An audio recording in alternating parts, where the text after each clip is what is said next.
अस्सलामुअलैकुम स्टूडेंट्स, आज हम जा रहे हैं स्टडी करने फर्स्ट ईयर बायो लेक्चर 6।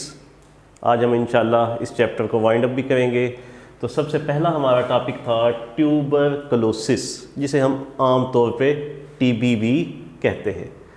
अच्छा बेटा, जो टीबी है ना, वैसे तो हम कहते हैं आमतौर पे आपने सुना होगा लंग टीबी के बारे में कि फेफड़ों की बीमारी है, लेकिन बेटा ये याद रखिएगा ये एक ग्रुप ऑफ डिजीज़ है। आपको लंग टीबी हो सकती है, आपको बोन की टीबी हो सकती है, आपको इंटेस्टाइन के अंदर भी टीबी हो सकती है, आपको इवन आइज़ को भी इफ़ेक्ट कर सकती है।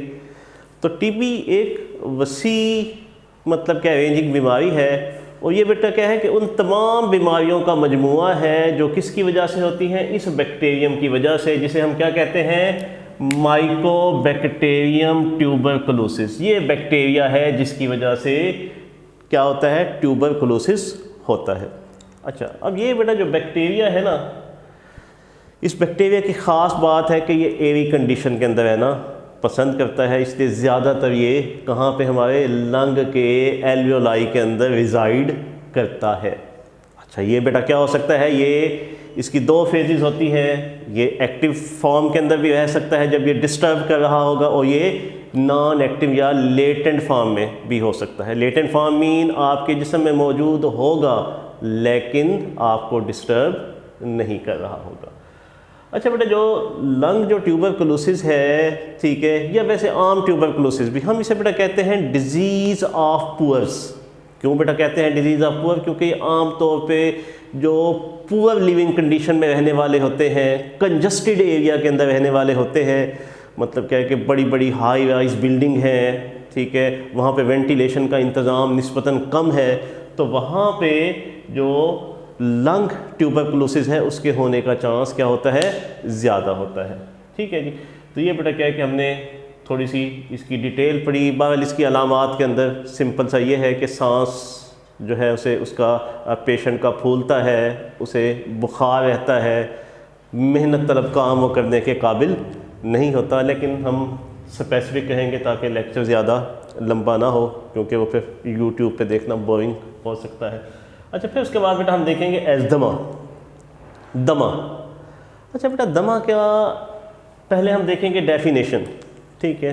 तो इसके अंदर बेटा क्या होते हैं कि दौरे पड़ते हैं, किस चीज़ के बेटा, ऑफ डिफ़िकल्ट ब्रीदिंग, मुश्किल सांस लेने के दौरे पड़ते हैं with periodic relief.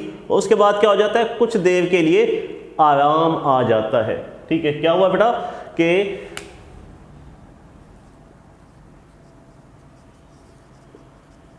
Difficult breathing के दौरे पड़ते हैं, और फिर उसके बाद वक्ती तौर पे आराम आ जाता है, और फिर उसके बाद ये दौरा दोहराया जाता है थोड़े थोड़े अरसे के बाद, यानी कि ये दौरा मज़ीद रिपीट होता रहता है थोड़े अरसे के बाद या ज़्यादा वक्त के बाद। अगर एज़दमा आपको बहुत पुराना है तो इसका वक्फ़ा आहिस्ता आहिस्ता कम होता चला जाएगा, और अगर आपको एज़दमा नया है तो तब जो है ना, मतलब क्या, दौरे का वक्फ़ा क्या होगा, निस्बतन ज़्यादा होगा। अच्छा, इसका काजेटिव एजेंट क्या है? तो ये बेटा क्या, एक्चुअली एज़दमा क्या है, एक एलर्जी है।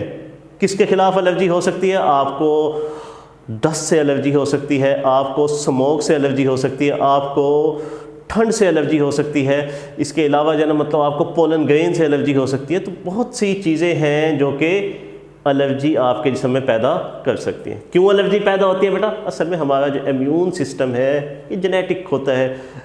अक्सर लोगों का या कुछ लोगों का जिन्हें एलर्जी होती है, उनका इम्यून सिस्टम इन चीज़ों के ख़िलाफ़ एक्स्ट्रा ऑर्डिनरी रिस्पॉन्स करता है, यानी कि जो कि एलर्जी के बग़ैर रहने वाले लोगों के अंदर उनका इम्यून सिस्टम इन चीज़ों के ख़िलाफ़ वैसा रिस्पॉन्स नहीं करता जैसा कि एलर्जी वाले लोगों का करता है। मसलन अगर फ़र्ज़ किया मुझे एज़दमा है तो मेरा जो इम्यून सिस्टम है 1, 2 या 3 चीज़ों के ख़िलाफ़ क्या होगा, ओवर रिस्पॉन्स कर रहा होगा। और जब बेटा क्या है कि ओवर रिस्पॉन्स करता है तो तब बेटा क्या करता है, वो एक केमिकल पैदा करता है जिसे बेटा हम क्या कहते हैं, हिस्टामीन। अच्छा बेटा, अब जो हिस्टामीन है ना, आपको पता है कि आपकी बेटा क्या है कि ब्रोंक्यूल ट्यूब्स होती हैं, ठीक है। ये बेटा क्या है कि नॉर्मल ब्रोंक्यूल ट्यूब है जिसके नॉर्मल मसल्स मौजूद हैं, ये नॉर्मल ब्रोंक्यूल ट्यूब है। अच्छा, ये बेटा क्या है कि ये हम देख रहे हैं कि ये बेटा क्या एस्थेमिक पर्सन की है, अच्छा बेटा, एस्डेमिक जो पर्सन की जो ब्रोंक्यूल होती है ना, वो क्या हो जाती है, नैरो हो जाती है। किसके ज़ेरे असर, इस हिस्टामीन के ज़ेरे असर। तो ये बेटा क्या है कि जिसकी वजह से नालियाँ क्या हो जाती हैं, सांस की नालियाँ तंग हो जाती हैं, जिसकी वजह से उसे क्या होता है, सांस लेने के अंदर मुश्किल पैदा होती है। इसके अलावा जो एज़मा के अंदर होता है, म्यूकस भी निस्बतन ज़्यादा पैदा होता है, ठीक है। तो इसलिए प्रोडक्टिव कफ से भी उन लोगों को रह जाती है। तो असल चीज़ है कि हिस्टामीन का ज़्यादा पैदा होना किसकी वजह से, हमारे इम्यून सिस्टम के ओवर रिस्पॉन्स की वजह से, जिससे मतलब क्या है कि आपकी जो ब्रोंक्यूल है तंग हो जाती। इलाज फिर सिंपल यही है कि आपने देखा होगा कि एज़मा के जो पेशेंट हैं एंटी हिस्टामिनिक ड्रग्स लेते हैं ताकि हिस्टामीन की मिकदार को कम किया जा सके, और जिससे क्या होता है, उन्हें रिलीफ मिलता है, ठीक है। तो ये एलर्जी जो है ना, सिम्टोमेटिक इलाज होता है, आमतौर पे बहुत लंबा और मुस्तकिल भी कम ही होता है। अच्छा बेटा, उसके बाद जो है ना, एम्फीसीमा तो नहीं है, रेस्पिरेटरी पिगमेंट हम देखेंगे। जो रेस्पिरेटरी पिगमेंट बेटा हम पढ़ रहे हैं ना, वो कौन सा है, हीमोग्लोबिन। अच्छा, अब बेटा क्या है कि मुख्तलिफ जानदारों के अंदर मुख्तलिफ किस्म के रेस्पिरेटरी पिगमेंट होते हैं, तो हमारे अंदर भी बेटा क्या है कि कुछ रेस्पिरेटरी पिगमेंट है। तो सबसे पहला कौन सा है बेटा, हीमोग्लोबिन।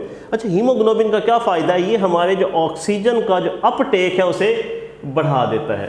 कितना बेटा, तकरीबन 75% इंक्रीज़ कर देता है। किस चीज़ का बेटा, ऑक्सीजन कैरिंग कैपेसिटी को। किस चीज़ की, ऑक्सीजन की। यानी कि इसका मतलब क्या है कि ऑक्सीजन का जो हमारे ब्लड के अंदर, ठीक है, जो जाने का जो अमल है वो किसकी वजह से है, हीमोग्लोबिन की, ठीक है, ऑक्सीजन के साथ बहुत ज़्यादा कशिश की वजह से है। अच्छा, अब बेटा क्या है कि इसकी बेटा क्या होता है, हीमोग्लोबिन की कितनी चेन्स होती हैं, 4 होती हैं। आपको बताया कि 2 अल्फ़ा हैं और 2 क्या है, बीटा चेन्स होती हैं, ठीक है जी।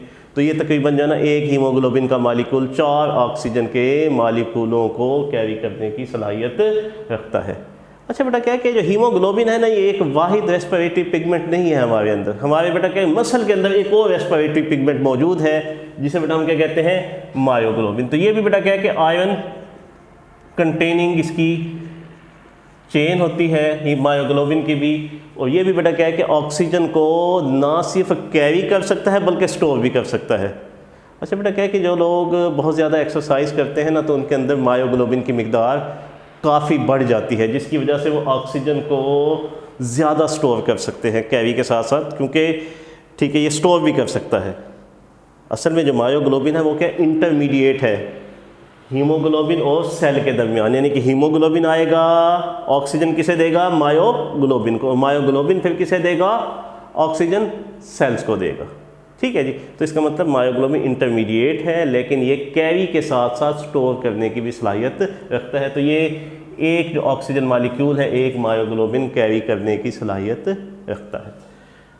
आगे बेटा हम पढ़ने लगे हैं लंग कैपेसिटीज़। तो सबसे पहले बेटा हम देखते हैं कि ब्रीदिंग, हम पहले भी हम ब्रीदिंग की डेफिनेशन पढ़ चुके हैं कि ब्रीदिंग एक ऐसा फिनोमिना है जिसके अंदर ऐसी एयर, ठीक है, जिसके अंदर क्या हो, मोर ऑक्सीजन हो, उसे हम, ठीक है, फेफड़ों के अंदर ले जाते हैं, और air with more carbon dioxide is expelled out of the body. तो ये बेटा अमल क्या कहलाता है, ब्रीदिंग कहलाता है, ठीक है। अच्छा बेटा क्या है कि ब्रीदिंग आमतौर पे 15 से 20 मिनट की स्पीड से होती है, ठीक है, लेकिन एक्सरसाइज के दौरान इसकी रफ्तार बढ़ सकती है। और मुख्तलिफ लोगों, बच्चों के अंदर निस्बतन ब्रीदिंग रेट ज़्यादा होगा, अडल्ट के अंदर निस्बतन क्या होगा, कम होगा। अच्छा बेटा क्या है कि हम जब ब्रीदिंग के दौरान आमतौर पे जब हम रेस्ट की हालत में हो, तो बेटा क्या है कि हम 500 मिलीलीटर यानी कि आधा लीटर, ठीक है, हवा का तबादला कर रहे होते हैं। अच्छा बेटा ये जो है ना, उस 500 के अंदर से भी बेटा क्या है, स्प्लिट हो जाता है। 350 किसके अंदर जाता है, एल्वियोलाई में, और 150 एयरवेज के अंदर रह जाता है। यानी कुछ ना कुछ हवा एयरवेज के अंदर भी रह जाती है, ठीक है जी। अच्छा अब बेटा क्या है कि एक्सरसाइज के दौरान ये तबादला निस्बतन क्या होता है, ज़्यादा होता है। कितना हो रहा होता है, तकरीबन 3.5 लीटर का तबादला हो रहा होता है। किसके दौरान, एक्सरसाइज के दौरान। इसका मतलब क्या है कि अभी भी 1.5 लीटर जो है ना, मतलब क्या है कि वॉल्यूम ऐसा है जो कि इस्तेमाल नहीं हो रहा, ठीक है।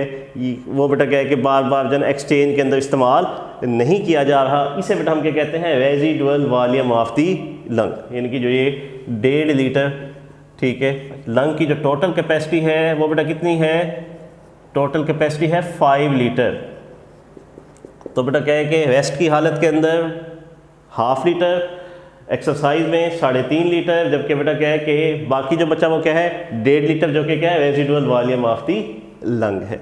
अच्छा बेटा क्या है कि इनहेल्ड और एक्सहेल्ड जो ऑक्सीजन है उसके अंदर भी बेटा फ़र्क होता है कि जब हम इनहेल करते हैं तो 21% ऑक्सीजन जाती है, जब बाहर निकालते हैं तो 16% बाहर भी निकाली जाती है एक्सेलेशन के जरिए। इसका मतलब क्या है कि आपके जो ब्लड है वो सिर्फ 5% जो है ना जो इनहेल्ड ऑक्सीजन है उसमें से ड्रा करता है, बाकी वैसे ही वापस आ जाती है, यानी कि हीमोग्लोबिन होने के बावजूद।